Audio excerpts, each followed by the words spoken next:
Simplemente aparece, y cuando lo hace transforma todo. Así fue el día en que don Mateo, un campesino humilde del sur del país, encontró algo enterrado en su tierra, un objeto olvidado por el tiempo, un cofre sellado que nadie sabía que existía. Para muchos, habría sido solo un hallazgo curioso, algo para vender o coleccionar, pero para él significó el comienzo de una travesía silenciosa que lo obligaría a cuestionar todo lo que creía saber sobre la vida, el pasado y sobre sí mismo. Mateo no era un hombre de grandes palabras. Había nacido y crecido en el mismo pueblo donde aún vivía. Su mundo era sencillo: sembrar, cosechar, cuidar de sus animales y agradecer cada día por lo poco o mucho que tuviera. Nunca se quejaba, nunca soñaba con riquezas. Su única ambición era que la lluvia llegara a tiempo y que el pan no faltara en su mesa. Era el tipo de hombre que pasa desapercibido, pero que lleva consigo una sabiduría silenciosa, forjada en madrugadas frías y años de trabajo honesto. Sin embargo, a veces el destino pone los ojos en quienes menos lo esperan. Y aquel día, un martes cualquiera, mientras araba la tierra con su tractor viejo, algo se interpuso en su camino. El sonido fue seco, metálico, completamente distinto al de una piedra. Mateo detuvo el motor y bajó con calma. Lo que encontró lo dejaría sin aliento. Un cofre antiguo cubierto por décadas, quizás siglos, de tierra endurecida. La madera estaba parcialmente podrida, pero las esquinas aún conservaban herrajes de hierro forjado, decorados con símbolos que no reconocía. No había cerradura, solo una cadena oxidada que se rompió con facilidad. El interior del cofre no contenía oro ni joyas como en las historias de piratas, al menos no en el sentido tradicional. Había pergaminos enrollados, un medallón con inscripciones en latín, monedas antiguas y un pequeño cuaderno de tapas negras que parecía contener más preguntas que respuestas. Esa noche, Mateo no pudo dormir. Volvía a repasar en su mente el momento en que el cofre se abrió. Lo hacía una y otra vez, preguntándose por qué eso le había sucedido a él. Era un error del destino, un regalo, un mensaje, una carga. No había nadie a quien contárselo sin parecer un loco. Y sin embargo, algo dentro de él comenzaba a cambiar. No era el valor material lo que lo inquietaba. Era la sensación de que ese objeto había estado esperando ser descubierto, que había llegado a sus manos por una razón, que aquello no era el final, sino el inicio de algo más profundo, más antiguo y quizás más peligroso. Los días siguientes transcurrieron con una extraña mezcla de ansiedad y reverencia. Mateo escondió el cofre en su granero bajo una manta vieja y cajas de herramientas. Solo su perro Simón lo había visto abrirlo, y aunque no podía hablar, lo miraba con ojos distintos desde entonces, como si también percibiera que algo invisible se había puesto en marcha. El campesino pasaba las tardes hojeando los documentos, tratando de descifrar lo que estaba escrito. No entendía mucho, pero las palabras orden, sol negro y puerta interior aparecían repetidas varias veces. También había mapas, esquemas de estructuras subterráneas y frases como «Solo el corazón limpio verá la verdad». Decidió entonces acudir al único hombre del pueblo que quizás podría ayudarlo sin juzgarlo, el padre Ernesto, el sacerdote de la iglesia local. El cura, un hombre mayor de mirada serena y voz grave, escuchó en silencio todo lo que Mateo tenía para contar. Al ver el medallón, su rostro se endureció. «Esto no es un juego», dijo con tono bajo.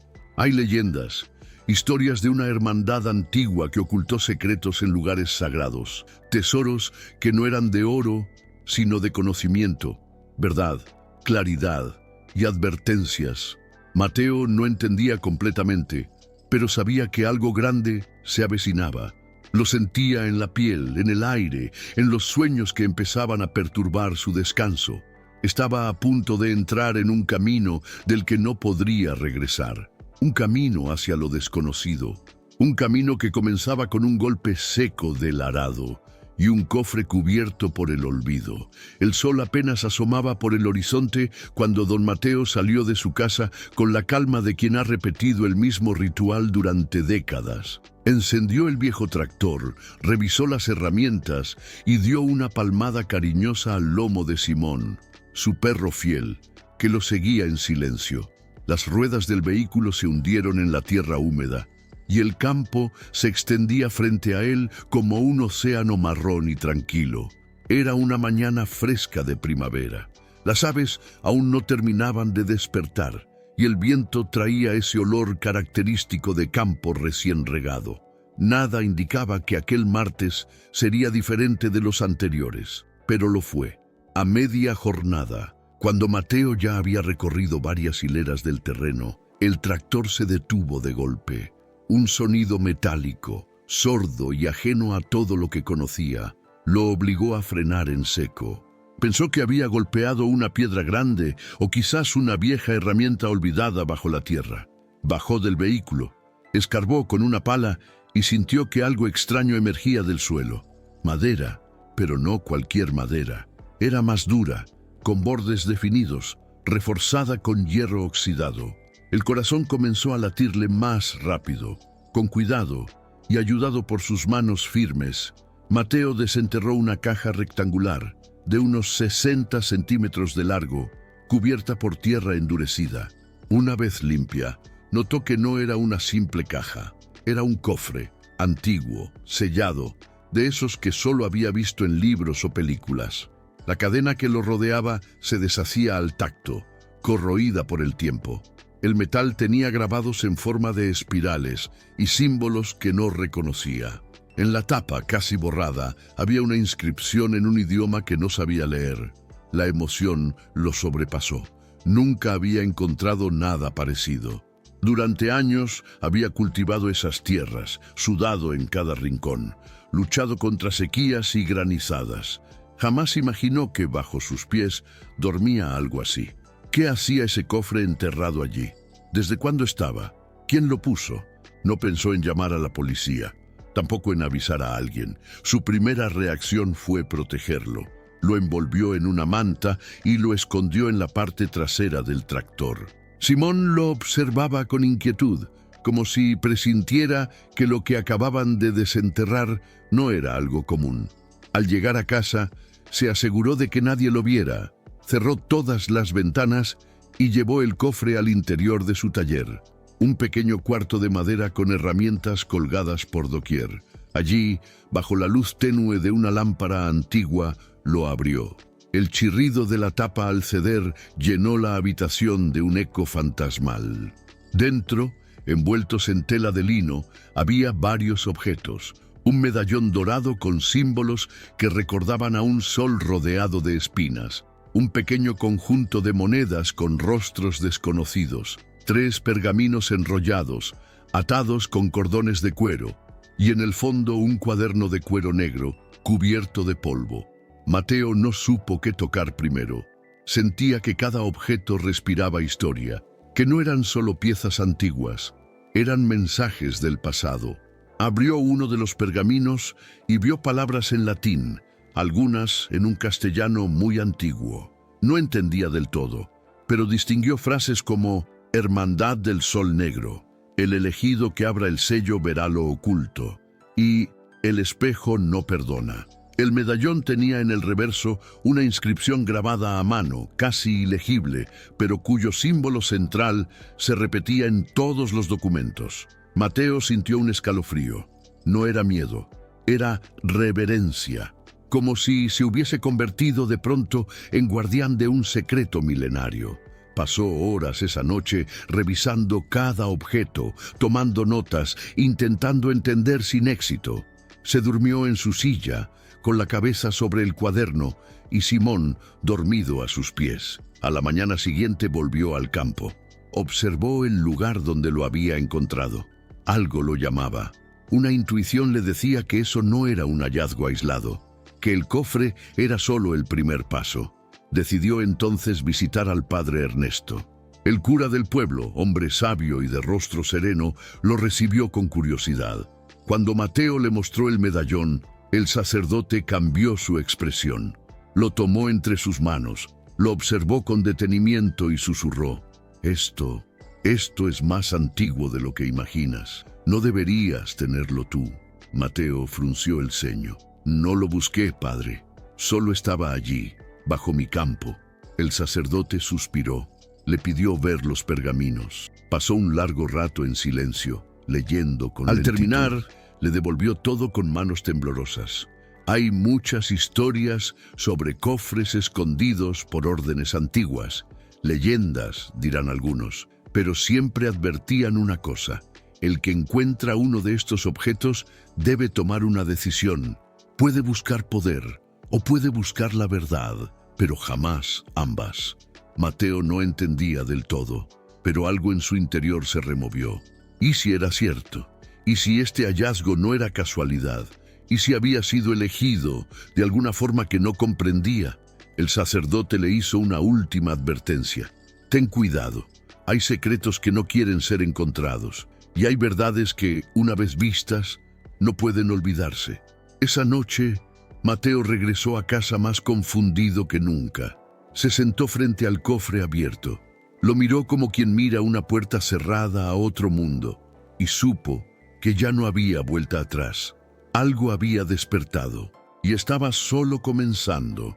Durante los días siguientes, Mateo se convirtió en un hombre dividido entre dos mundos. Por fuera, seguía siendo el campesino sereno que trabajaba la tierra con sus manos endurecidas por años de sol. Saludaba a los vecinos, alimentaba a sus animales, tomaba café en silencio, pero por dentro algo ardía. Una inquietud constante lo mantenía despierto por las noches, una sensación que no lo dejaba en paz. El cofre no era un simple hallazgo, era una puerta. Cada vez que abría el baúl, esa sensación se intensificaba. El medallón parecía emitir un leve calor al tacto. El cuaderno de tapas negras aún no había sido abierto por completo. Las páginas estaban pegadas entre sí por el paso del tiempo y la humedad, y necesitaban paciencia. Mateo trabajaba en ello cada noche, con la precisión de un arqueólogo silencioso. Fue así como comenzó a descubrir algo inesperado. Las primeras páginas estaban escritas en latín, pero con notas marginales en español antiguo. Había dibujos detallados, estructuras subterráneas, diagramas de lo que parecía ser un mecanismo de apertura, símbolos solares y figuras humanas en posiciones de oración. Pero lo que más llamó su atención fue un mapa, pequeño, detallado y claramente de su valle.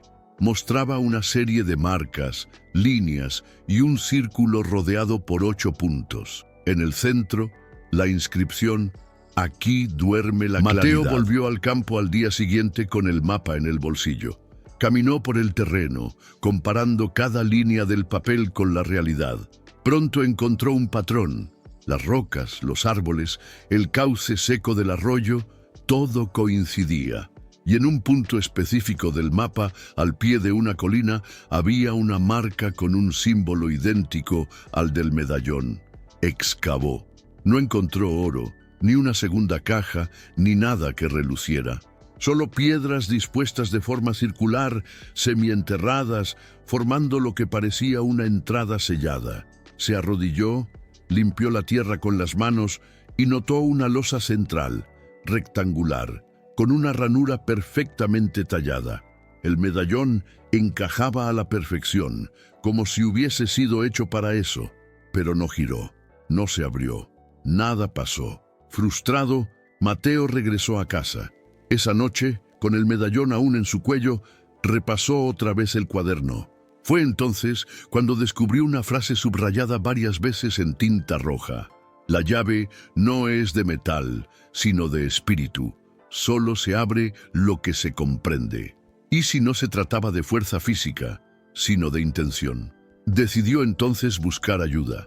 No de la policía ni del gobierno, sino del único hombre que conocía algo del mundo antiguo, el padre Ernesto. El cura accedió a leer con él los documentos. aunque con cierta desconfianza. Pasaron varias tardes juntos, descifrando términos, debatiendo teorías. Ernesto hablaba de órdenes secretas, de reliquias que se creían perdidas, de libros prohibidos que mencionaban puertas hacia el espejo del alma. «Este medallón», dijo una tarde el padre, «no es una joya, es un filtro. Solo responde al que no busca poder. Solo se activa con pureza de intención. Lo dicen los textos. La claridad no se concede al ambicioso». Mateo no sabía si considerarse digno. Era un hombre común. Nunca ambicionó grandeza, pero tampoco se consideraba sabio. Aún así, algo dentro de él insistía. Debía intentarlo de nuevo. Volvió al círculo de piedras. Esta vez no fue solo. Llevó consigo el cuaderno, el mapa y una vela encendida. Se arrodilló frente a la losa, cerró los ojos y habló en voz alta. «No vengo a tomar nada, solo a entender. Si esto fue enterrado aquí para ser olvidado, lo respetaré. Pero si el propósito era que alguien lo encontrara, entonces aquí estoy. No por gloria, no por oro, solo por verdad». El viento se levantó con fuerza. Las hojas de los árboles comenzaron a girar a su alrededor. La vela se apagó de golpe y entonces, bajo sus pies, sintió una vibración tenue, como si algo se hubiera desbloqueado. La losa comenzó a deslizarse hacia un lado, revelando una abertura rectangular que descendía en la tierra. Un escalofrío recorrió su espalda. La entrada estaba abierta.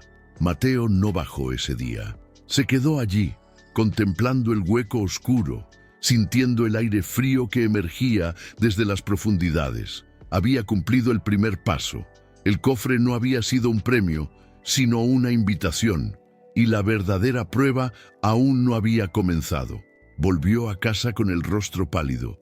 Se sentó frente al fuego, con Simón a sus pies, y escribió su experiencia en una libreta nueva. Quería dejar constancia, por si algo le pasaba. No sabía lo que encontraría ahí abajo, pero entendía que no podía ignorarlo. La noche fue larga, no por insomnio, sino por preparación. Al amanecer se alistó con una linterna, una cuerda, una botella de agua y una pequeña cruz que le había regalado su madre años atrás. Se acercó a la entrada, miró al cielo una vez más y bajó. La entrada al subsuelo era más estrecha de lo que Mateo había imaginado. Las paredes, formadas por bloques de piedra tallada, se curvaban hacia adentro como si hubieran sido diseñadas para envolver al visitante. Descendió con cuidado, sujetando la linterna en una mano y con la otra rozando la pared, buscando equilibrio y contacto. Cada paso lo alejaba del mundo conocido, de la luz natural, del murmullo del viento. La oscuridad tenía cuerpo, espesor y una presencia que no sabía si era real o imaginada. El aire era denso, humedecido por siglos sin ventilación. A medida que bajaba, una sensación de vértigo se apoderaba de su estómago. No era miedo, al menos no del tipo común. Era una reverencia involuntaria, como si estuviera entrando en un lugar que no pertenecía a su tiempo ni a su vida. Finalmente, después de casi 50 escalones, sus pies tocaron tierra firme. El pasillo ante él se extendía en línea recta, flanqueado por muros cubiertos de símbolos. No eran jeroglíficos ni letras, eran formas que evocaban movimiento, energía, cambio. Espirales entrelazadas, soles ocultos detrás de sombras, figuras humanas rodeadas de luz. A cada metro, la linterna iluminaba nuevos detalles, relieves tallados con una precisión imposible, dibujos de ceremonias, hombres con túnicas, mujeres con las manos alzadas hacia el cielo estrellado. Todo estaba cubierto por una capa de polvo espeso, pero intacto. Nadie había estado allí durante siglos. El silencio era absoluto. Solo se escuchaban sus pasos y su respiración, que cada vez era más profunda. El túnel terminó en una gran sala circular de unos 6 metros de diámetro. En el centro, un pedestal de piedra blanca. Sobre él, un espejo ovalado, sostenido por una estructura dorada en forma de sol con puntas negras, idéntico al símbolo del medallón. Mateo dio un paso al frente.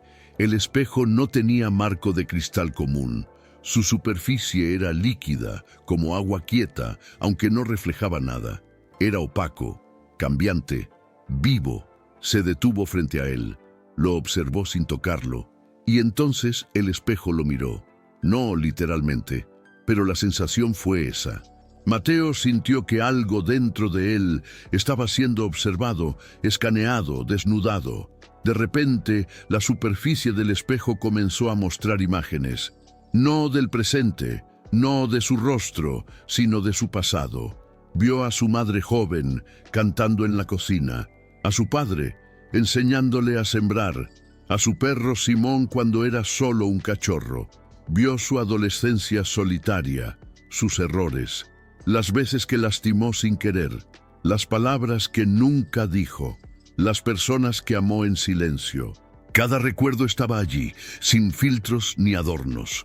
El espejo mostraba lo que él era, pero no se detuvo ahí. Las imágenes cambiaron. Ahora lo mostraban anciano, solo, sentado frente a una ventana, viendo llover. Luego, otra escena. Lo mostraban hablando ante un grupo de jóvenes, enseñando, guiando. Luego otra, construyendo un invernadero comunitario. Después, enterrando el cofre para otros, como alguien lo enterró para él. Eran posibles futuros, caminos, decisiones. Y luego, el espejo mostró lo que más temía.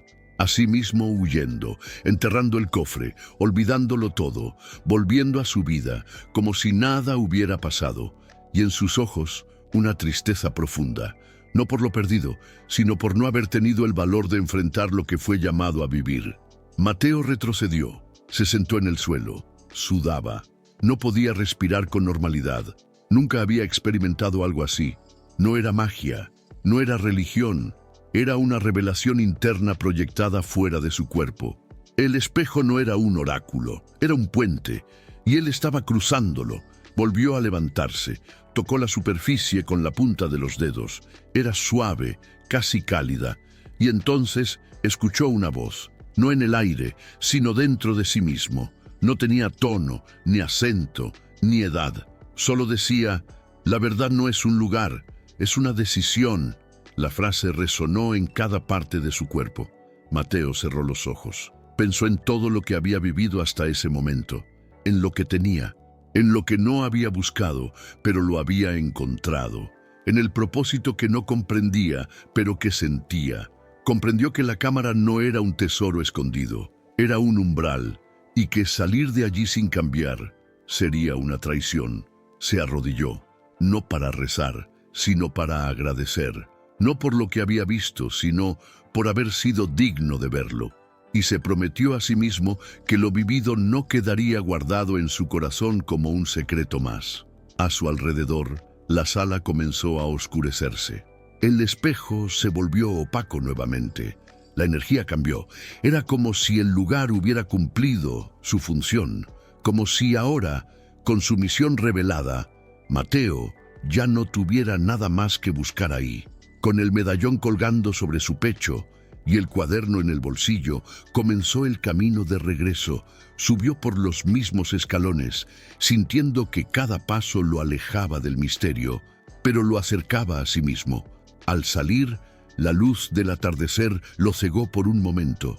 Simón lo esperaba, acostado en la hierba. Lo miró, se acercó y se sentó a su lado. Mateo respiró profundo. El mundo allá afuera seguía igual, pero él no.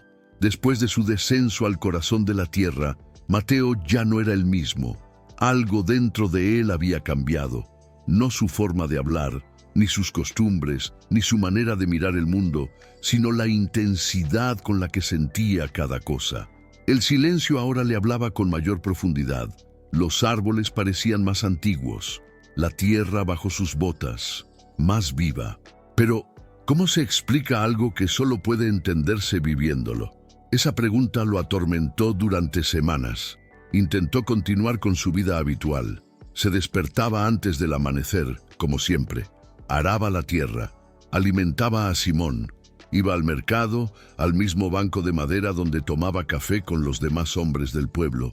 Pero en cada conversación, en cada mirada, en cada saludo, había una distancia invisible entre él y los otros. Ellos seguían en el mundo de antes. Mateo, sin quererlo, ya caminaba en otro.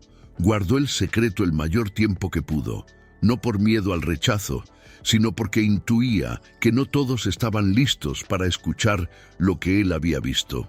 A veces se sentaba en su porche al atardecer escribiendo en su cuaderno. Llenaba páginas con reflexiones, símbolos, preguntas sin respuesta. Era su forma de no volverse loco. Pero el silencio tiene un límite. Y un día explotó. Fue en una reunión comunitaria, en la sala parroquial del pueblo. Había un problema con las tierras de cultivo y varios vecinos discutían sobre cómo mejorar los canales de riego. Mateo escuchaba en silencio, hasta que uno de los presentes, un joven ingeniero agrícola que venía de la capital, mencionó que la tierra no guarda secretos, solo recursos. Algo en esa frase despertó una llama. Mateo levantó la mano. Con voz tranquila, pidió la palabra. Se puso de pie y sin preámbulos comenzó a hablar. Contó que meses atrás había encontrado un cofre en su terreno, que dentro había objetos antiguos, símbolos extraños, documentos que hablaban de una orden olvidada. Contó del mapa, de la entrada sellada, de los escalones hacia el subsuelo, del espejo y de lo que había visto reflejado en él. No exageró, no adornó, no pidió que le creyeran, solo dijo lo que vivió. Al principio, nadie dijo nada. El silencio fue denso, cortante. Algunos lo miraban con asombro, otros con preocupación. Un par de vecinos rieron por lo bajo creyendo que Mateo había perdido la cabeza. Pero hubo una mujer mayor, doña Emilia, que se levantó y dijo en voz alta: «Mi abuelo hablaba de un símbolo parecido. Decía que en la guerra unos hombres vinieron buscando la raíz del alma aquí, en este valle». Nadie le creyó tampoco. La reunión terminó en caos. Unos lo acusaban de querer llamar la atención. Otros comenzaron a preguntar más. El cura, presente en la sala, se limitó a decir que la fe no está reñida con los misterios. Mateo, por su parte, regresó a casa tranquilo. Había hablado. Ya no le pertenecía solo a él, pero no imaginó lo que vendría después. Al día siguiente, su nombre estaba en boca de todos. Algunos decían que había descubierto un santuario sagrado. Otros aseguraban que era un lugar maldito. Algunos más, que Mateo había encontrado un portal a otra dimensión. Y como ocurre con todos los secretos revelados, la historia se distorsionó. Llegaron los curiosos, gente de pueblos vecinos, turistas con cámaras, periodistas con micrófonos. En pocos días, su campo se llenó de pisadas ajenas. Querían ver el cofre, tomar fotos, entrar a la cueva. Pero Mateo no los dejó. No por egoísmo, sino porque sabía que lo que estaba allí no era para entretener, ni para viralizar. No era un espectáculo, era una prueba. Y no todos querían atravesarla por las razones correctas. Sin embargo, no pudo detenerlo todo. Una nota en un diario regional habló de el campesino del cofre misterioso. Luego, un canal de televisión vino a hacerle una entrevista. Mateo aceptó, con una sola condición: no hablaría de riqueza ni de poder, solo de lo que el espejo le había mostrado. El reportaje se volvió viral. Pronto, expertos comenzaron a llegar. Antropólogos, historiadores, ocultistas, hasta enviados del gobierno con drones y equipos de escaneo. Buscaron la entrada bajo tierra, pero ya no estaba. Mateo también lo intentó. La losa había desaparecido. El círculo de piedras ya no estaba alineado. Era como si la tierra hubiera vuelto a cerrar el camino, una vez cumplido su propósito. Eso aumentó aún más el misticismo. La gente comenzó a atribuirle milagros. Decían que curaba con solo tocar, que podía ver el futuro, que hablaba con los muertos. Mateo negaba todo. Él no había ganado poderes. Solo había recuperado algo que todos habíamos perdido, la capacidad de mirar hacia adentro. Fue entonces cuando tomó una decisión. Transformó su taller en un pequeño espacio de reflexión, no para contar su historia, sino para escucharla de otros. Allí, con sillas viejas, una pizarra y un termo de café, comenzó a recibir personas. Algunos llegaban por curiosidad, otros por necesidad, y poco a poco, ese lugar se convirtió en algo más profundo, un espejo para quien quisiera mirarse. No hablaba de la cueva, no del medallón, solo les hacía preguntas, les ofrecía silencio, y en ese espacio muchos comenzaron a recordar partes de sí mismos que habían olvidado, porque el verdadero rumor no fue el del cofre, fue el despertar de la conciencia, y eso ya no podía detenerse. La verdad no siempre libera, a veces pesa. Se instala en los hombros como una piedra invisible, no por el contenido de lo revelado, sino por la responsabilidad de haberlo visto. Eso fue lo que Mateo comenzó a comprender con el pasar de los meses. Hablar había sido un acto de valor. Sostener lo que vino después, una carga que jamás imaginó. Los primeros días posteriores a la exposición de su historia fueron una mezcla de euforia, extrañeza y atención desmedida. Pero con el tiempo, la curiosidad dio paso al juicio. Algunos que antes lo saludaban con afecto, ahora cruzaban la calle para evitarlo. Los rumores tomaron formas grotescas, que se había unido a una secta, que había enterrado un demonio, que vendía secretos por dinero. La prensa, que primero lo llamó el sabio de la tierra, luego lo tituló como el loco del espejo. Pero Mateo guardó silencio. No porque estuviera derrotado, sino porque había aprendido que no todos están listos para escuchar la verdad cuando ésta no tiene forma de espectáculo. Lo que él había vivido no era para convencer a nadie. No se trataba de fe ni de ciencia, era algo más simple y más complejo. Una experiencia íntima, transformadora, que no cabía en titulares. Aún así, la soledad se hizo presente. Simón, su perro, seguía siendo su sombra. Pero las visitas disminuyeron. Los vecinos dejaron de pasar por su taller. El espacio de reflexión que había creado seguía abierto, pero solo algunos pocos seguían llegando. Y esos pocos, aunque sinceros, muchas veces esperaban que él tuviera respuestas definitivas, que les dijera qué hacer con sus vidas, cómo sanar sus heridas, cómo entender el mundo. Mateo solo podía ofrecer lo que él mismo había aprendido: escuchar, preguntar, acompañar. Y eso no siempre era suficiente. Las noches eran largas. Muchas veces se despertaba sobresaltado, con imágenes del espejo en la mente. No solo de su pasado, sino de aquello que podría haber sido. Caminos que no tomó, palabras que no dijo, personas que dejó ir sin despedirse. El espejo no se había ido, lo llevaba dentro, y cada silencio lo activaba. Una tarde, al volver de su caminata habitual por el campo, encontró una carta clavada en su puerta. Sin firma, decía: «Si viste tanto, ¿por qué sigues siendo un campesino más?». Mateo sonrió. Esa noche escribió en su cuaderno: «La verdad no te hace diferente, te hace más tú. No vine a ser especial, vine a recordar quién era». Esa frase marcaría el inicio de una nueva etapa. Decidió entonces cambiar la forma en que compartía su experiencia. Ya no sería solo un hombre contando su historia. Empezó a recopilar testimonios de otros, personas del pueblo, viajeros, jóvenes, ancianos, cada uno con una verdad oculta, una revelación que jamás se habían atrevido a poner en palabras.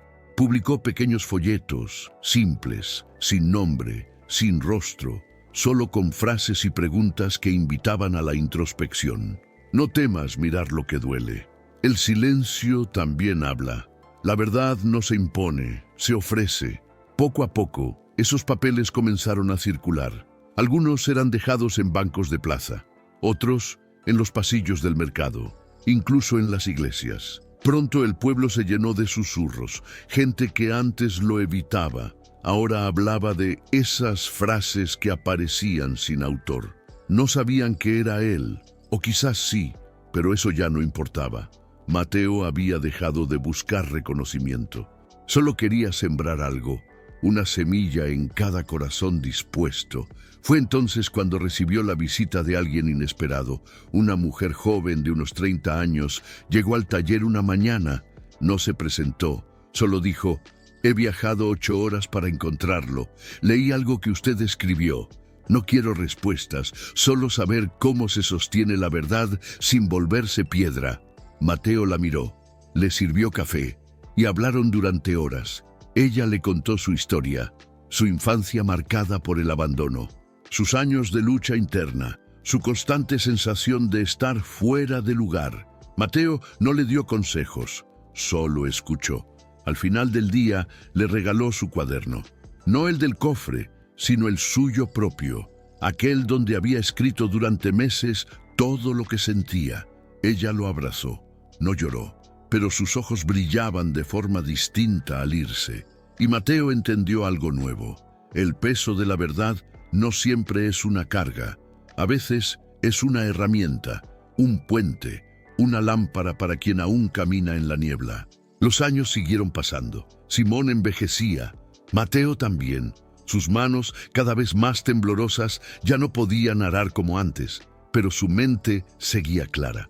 Observaba el mundo con ojos distintos. Sabía que todo lo vivido, el cofre, la cámara, el espejo, no era un final, era un principio, un inicio de otra forma de estar en el mundo. Y aunque nunca volvió a ver la entrada subterránea, aunque el medallón quedó guardado en una caja bajo llave, ya no lo necesitaba. Lo que había encontrado no estaba bajo la tierra, estaba dentro de él, y ahora dentro de muchos más. Con el paso del tiempo, las huellas en el campo de Mateo comenzaron a desaparecer. La tierra, como todo lo vivo, lo fue cubriendo poco a poco. Las visitas escasearon, las entrevistas cesaron, los rumores se apagaron. Lo que alguna vez fue un fenómeno mediático, una historia de interés general, se convirtió, como todas las cosas verdaderas, en silencio. Pero en ese silencio germinaba algo. Mateo, ya mayor, pasaba sus días entre lecturas, caminatas lentas y reflexiones. No hablaba mucho, solo cuando alguien realmente quería escuchar. A veces escribía cartas sin destinatario. Otras simplemente observaba los atardeceres, como si el cielo le contara algo que el mundo había olvidado. El medallón permanecía guardado en una caja de madera. El cofre, bien sellado, estaba enterrado en un rincón de su granero, donde nadie lo buscaba. Y el cuaderno original, aquel que contenía mapas, símbolos y advertencias, lo había dejado dentro de un sobre con una nota: «Para quien llegue por convicción, no por curiosidad».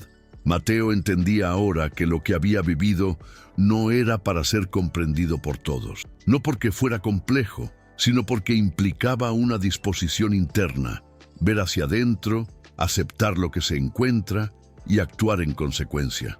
Por eso, cuando jóvenes del pueblo empezaron a visitarlo nuevamente, no buscando historias, sino consejo, Mateo los recibió con paciencia.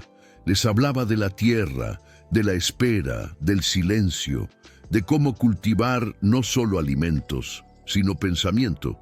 Empezó a enseñar, sin llamarlo enseñanza. Les hablaba de sus errores, de sus miedos, de su ignorancia, no como confesión, sino como puente, porque comprendió que el verdadero legado no era el cofre, ni el espejo, ni el símbolo. Era haber tenido el coraje de mirar, de elegir la verdad y no volver a cerrarla. Una mañana dejó sobre su mesa un cuaderno nuevo. En la primera página escribió: «Si estás leyendo esto es porque la vida te trajo hasta aquí. No sé quién eres, ni por qué llegaste, pero si sentís dentro de ti el eco de algo que no entendés, tal vez ya estés en el camino. No temas, lo real no grita, solo espera». Esa fue su última anotación. Mateo falleció un invierno tranquilo, rodeado por los campos que tanto amó, con Simón dormido a sus pies y una sonrisa serena en el rostro. No hubo velorio multitudinario, solo unos pocos, en silencio, recordando sus palabras, su mirada, y esa forma particular que tenía de escuchar como si lo importante no fuera responder, sino sostener. Después de su partida, alguien encontró el cuaderno. Y así, como las raíces invisibles que se extienden bajo tierra sin ser vistas, el legado de Mateo comenzó a viajar sin nombre ni dueño. Sus palabras pasaron de mano en mano. Sus frases aparecieron en libretas ajenas, en paredes de escuelas rurales, en diarios personales. Algunos lo recordaban como el hombre del cofre, otros simplemente como aquel que escuchaba sin juzgar, pero todos coincidían en algo. Después de conocerlo, algo dentro de uno ya no volvía a ser igual. La historia de Don Mateo nos recuerda que los mayores tesoros no siempre se encuentran bajo tierra, sino en los rincones olvidados de nosotros mismos. A veces, basta con escuchar el llamado silencioso de lo desconocido, tener el coraje de mirar hacia adentro y estar dispuesto a cambiar, porque la verdad, cuando llega, no ilumina el mundo, ilumina tu alma. Si esta historia tocó tu corazón, suscríbete al canal, deja tu me gusta y comparte este video con alguien que necesita volver a creer en los pequeños milagros de la vida. Nos ayudas a seguir trayendo relatos que inspiran, conmueven y transforman. Gracias por acompañarnos hasta el final. Nos vemos en la próxima historia.